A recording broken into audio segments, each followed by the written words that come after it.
Everyone, welcome to LimeGuru channel. In this session we will learn that how you can create your first Python API using FastAPI framework, and we'll also do side by side comparison with the Flask also. So guys, let me show you first that how you used to create APIs with the Flask. So this is the code to create an API using Flask. So let me zoom in a bit. So you used to import the Flask libraries, then after that you need to create your app using this Flask object, and then you can define your URL. Let's say for the home page or the home root URL, you need to define this annotation with a argument as slash, and then in the function you can return hello world, just an example. And when you will call the home page of this application, then hello world will be returned. Now how we will create how FastAPI is different from Flask API in terms of coding. So let's check the syntax of FastAPI. Now here you see there uh, the similar way you imported Flask packages, you imported Flask modules, similar way you have to import the modules for FastAPI. It's syntactically the same, but the only difference is the packages imports is different. Here you are importing FastAPI, but there you are importing Flask.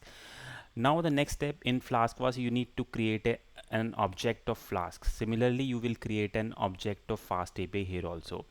Now after that you need to create your URLs, you need to define your paths onto your website, and similar way you have to define URLs um, onto your FastAPI. So if in terms of syntax it's quite similar to Flask development, but you might be aware, if you have heard about FastAPI, if you have read about FastAPI has a lot of other benefits over Flask. Let's say it gives you automatic documentation of your API. It supports asynchronous API. Asynchronous calls are inherently supported within FastAPI, and there are a lot of other support. Let's say GraphQL support is within inbuilt library. So there are many benefits of using FastAPI. The purpose is not to go into each and everything, but we'll cover that how you can create your first FastAPI and then how you can run it.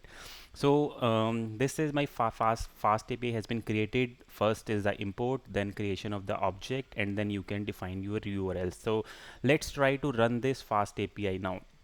So in order to run this FastAPI, the command is, so this is the command uvicorn fast API underscore app. So this is the name of the Python file. If you see, the name of the Python file is fast API underscore app.py.